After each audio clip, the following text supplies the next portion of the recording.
نحمده ونصلي على رسوله الكريم أما بعد فأعوذ بالله من الشيطان الرجيم بسم الله الرحمن الرحيم وإن يمسسك الله بضر فلا كاشف له إلا هو وإن يمسسك بخير فهو على كل شيء قدير وقال النبي الأعظم صلى الله عليه وسلم فيما رواه الترمذي عن عمرو بن شعيب عن أبيه عن جده أنه صلى الله عليه وسلم قال ليس منا من تشبه بغيرنا ولا تشبهوا باليهود ولا بالنصارى أو كما قال عليه الصلاة والسلام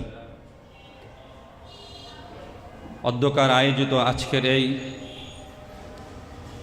31st night এবং ইসলাম শীর্ষক সেমিনারের সম্মানিত সভাপতি এবং বিশেষ মেহমান এবং আজকের সুদী সকলকেই আমি আন্তরিকভাবে মোবারকবাদ জানাচ্ছি।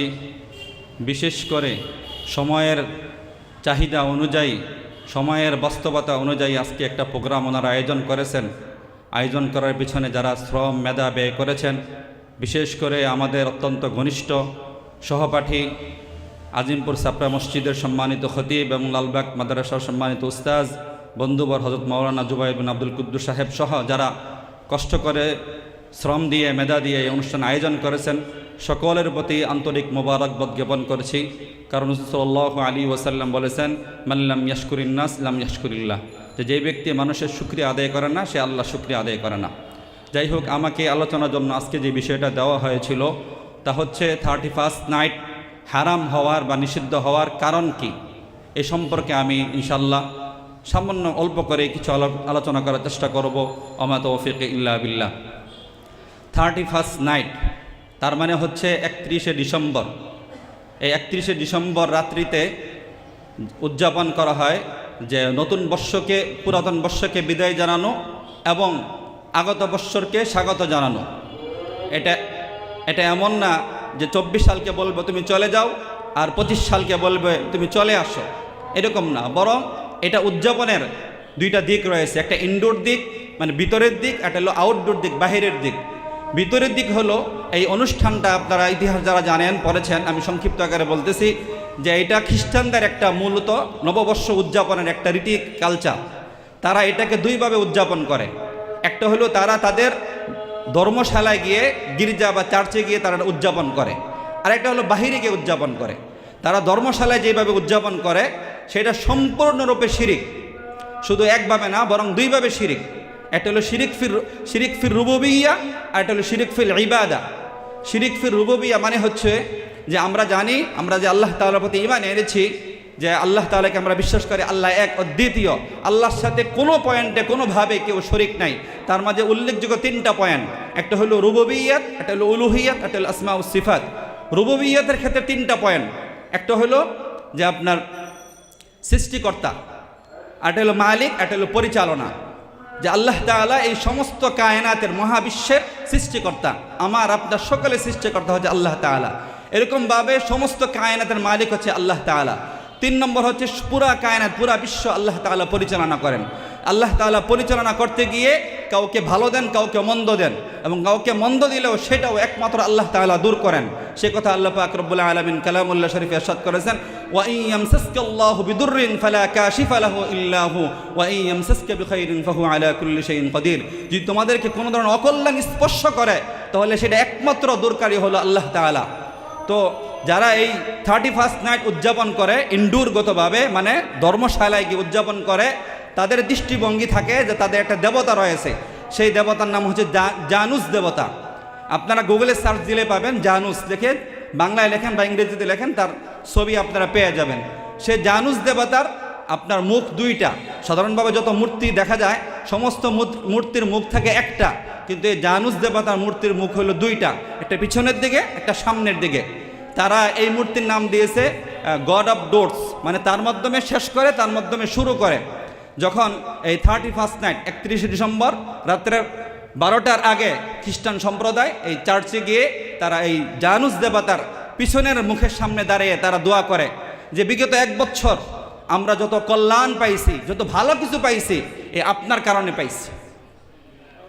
এরকমভাবে যখন রাত্রে 12টা 1 মিনিট হয়ে যায় তখন তারা জানুস দেবতার সামনের মুখের দিকে গিয়ে দাঁড়িয়ে আবার তারা প্রার্থনা করে যে আগামী 1 বছর আমরা ভালো থাকতে চাই, তার সামনে দোয়া করে, তার কাছে প্রার্থনা করে।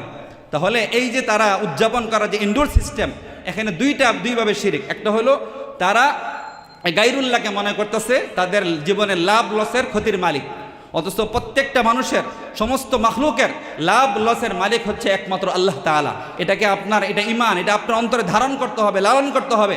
তা না হলে আপনার একাত্মবাদের বিশ্বাস স্বয়ংসম্পন্ন হবে না, পরিপূর্ণ হবে না। অন্যচেত হিন্দুরা খ্রিস্টানরা সকলেই বলে আল্লাহ একজন বলে, কিন্তু তারা এই সমস্ত পয়েন্টে এসে তারা আল্লাহর সাথে অন্যকে মিলিয়ে ফেলে, অন্যকে গুলিয়ে ফেলে। এজন্য যারা এটা উদযাপন করে তারা এটা বিশ্বাস করে, তারা ভাবে যে জানুস দেবতা হচ্ছে তাদের ভাগ্যের ভালো মন্দের মালিক, অথচ কোনো মুসলমান এটা বিশ্বাস করতে পারে না। সুতরাং যারা এটা উদযাপন করে একেবারে ইনডোর গিয়ে, ওইখানে গিয়ে, তো তারা এটা স্বীকৃতি দিচ্ছে একথা যে গায়রুল্লাহ হচ্ছে সমস্ত মানুষের লাভ লসের মালিক। নাউজুবিল্লাহ। এটা হলো শিরিক ফিল রুবুবিয়্যাহ। আরেকটা হলো শিরিক ফিল ইবাদা, মানে আপনি গায়রুল্লাহর সামনে প্রার্থনা করতেছেন, হাত তুলে দোয়া করতেছেন, এটাও ইবাদত। আমরা যে সূরা ফাতিহা পড়ি, রুকু সিজদাওয়ালা যত নামাজ আছে সমস্ত নামাজে আমরা পড়ি ইয়্যাকা না'বুদু ওয়া ইয়্যাকা নাস্তাঈন, যে একমাত্র আপনারই ইবাদত করি, একমাত্র আপনার কাছে সাহায্য চাই। সুতরাং ইবাদত এবং সাহায্য চাওয়া কোনো গায়রুল্লাহর কাছে চাওয়া যাবে না। যদি চাওয়া হয় সেটা শিরিক হয়ে যায়, শিরিক ফিল ইবাদা। শিরিক ফিল রুবুবিয়্যাহ হোক, শিরিক ফিল ইবাদা হোক, যেইভাবে করুক সে সাথে সাথে ঈমান থেকে বের হয়ে যাবে। এমনিভাবে যারা বলেন যে আমরা তো ওই চার্চে গিয়ে এটা তো উদযাপন করি না, আমরা বাহিরে উদযাপন করি, হ্যাঁ, আমরা হয়তো ফটকা ফোটাই, আমরা হয়তো একটু নাচ গান করি, অথবা একটু পানি খাই, কিংবা অন্য কোনো আমোদ ফুর্তি করি, ইত্যাদি ইত্যাদিভাবে তারা বলে থাকেন।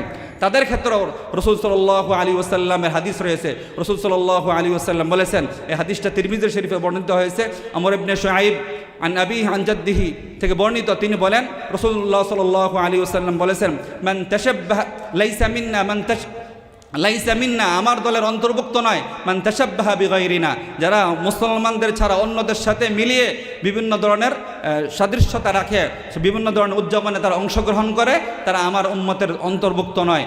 লা তাশাব্বাহু বিল ইয়াহুদি ওয়ালা বিন নাসারা, সুতরাং তোমরা ইহুদি নাসারাদের সাথে মিলে কোনো ধরনের উৎসবে উদযাপন করবে না।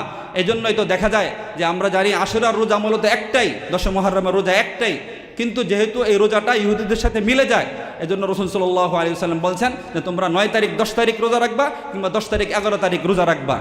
ইবাদতের ক্ষেত্রেও এই রাসূল সাল্লাল্লাহু আলাইহি ওয়াসাল্লাম ব্যতিক্রম সৃষ্টি করে দিয়েছেন, যাতে করে তাদের সাথে কোনোভাবে না মিলে। কিন্তু যারা আমরা এই আউটডোরে যে সমস্ত উদযাপন করি, যে আপনার কি বলে ফটকা ফুটাই, কিংবা মদ্যপান করি, কিংবা অশ্লীল বিভিন্ন কাজের মাধ্যমে উদযাপন করি, আমরা মূলত ওইটাকে সমর্থন দিচ্ছি যারা ওই আপনার চার্চে গিয়ে এটাকে উদযাপন করতেছে। এই জন্য চার্চে গিয়েও উদযাপন করা যেরকমভাবে হারাম, ঠিক তেমনিভাবে চার্চের বাহিরে নিজের এলাকাতে, নিজের স্থানে থেকে আপনার কি বলে আতশবাজি করা, কিংবা মদ্যপান করা, কিংবা অন্যান্যভাবে যে উদযাপন করার যে পদ্ধতি রয়েছে, প্রত্যেকটা বিষয় হারাম, ওদেরকে সমর্থন দেওয়া হয়।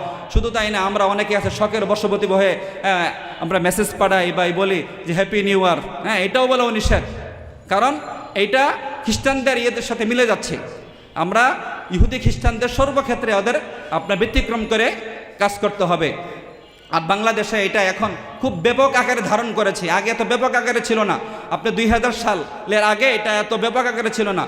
1999 সনের 31শে ডিসেম্বর থেকে এই 31st নাইট বাংলাদেশে ব্যাপক আকারে উদযাপন করা হচ্ছে, এবং দিন দিন এই পরিমাণে হচ্ছে। আমি নিজেও গত বছর দেখেছি যে ফজর নামাজ পড়তে বাসা থেকে বের হয়ে মসজিদে গিয়েছি, দেখি ব্যাপক পরিমাণে যুবকরা রাস্তাঘাটে, বুঝতে পারলাম যে তারা সারা রাত 31st নাইট উদযাপন করেছে। বাংলাদেশে ব্যাপক আকার ধারণ করেছে। হ্যাঁ, শুধু এর মাধ্যমে মানুষের ঈমান, কত মানুষ যে ঈমান হারা হচ্ছে। শুধু নামাজ পড়লে হবে না, শুধু রোজা রাখলে হবে না, আপনার ঈমান কিভাবে নষ্ট হয়ে যাচ্ছে, আপনার আকীদা কিভাবে নষ্ট হয়ে যাচ্ছে, সেই বিষয়টাকে সম্পূর্ণ খেয়াল রাখতে হবে। এমন কোনো কাজ করা যাবে না যে এই কাজ করলে আল্লাহর সাথে শিরিক হয়ে যায়। কেউ যদি আল্লাহর সাথে শিরিক করার পর তওবা না করে মৃত্যুবরণ করে, এই গুনাহ আল্লাহ পাক রব্বুল আলামিন কোশ্চিনকালে ক্ষমা করবেন না। এজন্য ভাইয়েরা আমার, যেহেতু 31st নাইট একেবারে সম্মুখে, আমরা যারা এই কথাগুলি শুনতেছি, যাদের কাছে কথাগুলি পুষতেছে, আমরা তো নিজেরা এই সমস্ত কাজ থেকে সম্পূর্ণরূপে বিরত থাকবো। ঠিক তেমনিভাবে আমাদের সন্তানদেরকে আমরা এই সমস্ত কাজ থেকে বিরত রাখবো। বিশেষ করে আমরা যারা সচেতন অভিভাবক রয়েছি, আমরা চেষ্টা করব বাসার উপরে, বাসা বাড়িতে যেন কোনোভাবেই আমাদের ছেলেরা এই সমস্ত ফটকা বা আতশবাজি না করে। এগুলি অন্য সময়ও হারাম, কিন্তু এই সময় করা আরও বেশি হারাম। গান শোনা এটা হারাম, নিষিদ্ধ কাজ, কিন্তু কেউ যদি মসজিদে বসে গান শুনে তাহলে ডাবল হারাম, ডাবল গুনাহ হবে। ঠিক তেমনিভাবে এই সমস্ত আয়োজন, মদ্যপান করা, গান শোনা, গানের আয়োজন করা ইত্যাদি, এগুলি সব সময়ের জন্য হারাম। বিশেষ করে 31st সময় আরও বেশি হারাম, কারণ এটার দ্বারা আপনি 31st নাইটকে একটা উৎসব মনে করতেছেন, এর বিদ্রোহের উৎসবকে নিজেকে সম্পৃক্ত করতেছেন। লা ইয়াত্তাখিদুল মুমিনুনাল কাফিরিনা আউলিয়া মিন দুনিল মুমিনিন, যে মুমিনদেরকে নিষেধ করা হয়েছে তোমরা মুমিনদের ব্যতীত অন্যদেরকে দীনী ক্ষেত্রে, ইমানি ক্ষেত্রে বন্ধু বানাবে না। যদি বানাও, ওয়ামান ইয়াফআল যালিকা ফালাইসা মিনাল্লাহি ফি শাইইন, কেউ যদি মুমিনদের ছাড়া অন্যদেরকে দীনী ক্ষেত্রে কোনোভাবে বন্ধু বানায়, তাহলে তাদের সাথে আল্লাহর সাথে কোনো পর্যায়ে কোনো ধরনের সম্পর্ক থাকবে না। আল্লাহ পাক রব্বুল আলামিন আমাদের সবাইকে এই সমস্ত বিষয়গুলো বোঝার তৌফিক দান করেন। পশ্চিমারা আমাদেরকে বলবে না যে তোমরা আল্লাহকে মানো না, আল্লাহকে অস্বীকার করে, এগুলো বলবে না। তারা বিভিন্ন ধরনের কৃষ্টি কালচার আমাদের সামনে এসে সুন্দর করে উপস্থাপন করে। একদিনে না একটু উদযাপন করলে, একদিন পানি খাইলে, একদিন গান করলা, একদিন কিছু আতশবাজি ভোজলে কী হইল, একটু ফুর্তি করা দরকার, ফুর্তি করলা, কিন্তু এই ফুর্তি করার মাধ্যমে আমাদের ইমান চলে যাচ্ছে, আমাদের ইমান হারা হয়ে যাচ্ছে। এজন্য যুবক ভাইরা সকলের কাছে একজন আলেম হিসাবে আমি বিনত অনুরোধ করছি যে আপনারা নিজেদেরকে, নিজেদের পরিবার পরিজনদেরকে এই সমস্ত কাজ থেকে সম্পূর্ণরূপে বিরত রাখবেন। নচেত যদি কিনা এই সমস্ত গুনাহের কাজ আমরা করতে থাকি, আল্লাহ হয়তো সরাসরি কিছু বলবেন না, কিন্তু বিভিন্ন ধরনের আযাব আমাদের সমাজে চাপিয়ে দেবেন। সেগুলির কথা ওলামায়ে কেরাম ইনশাআল্লাহ আলোচনা করবেন। আল্লাহ পাক রব্বুল আলামিন আমাকে যতটুকু বলার তৌফিক দিয়েছেন, এর মাঝে যদি কোনো ভুল ত্রুটি হয়ে থাকে সেটা আমার পক্ষ থেকে আল্লাহ পাক যেন আমাকে ক্ষমা করেন। আর যদি কোনো সঠিক কোনো কথা পৌঁছে থাকে, আল্লাহ পাক রব্বুল আলামিন যেন আমাদের সবাইকে আমল করা তৌফিক দান করেন।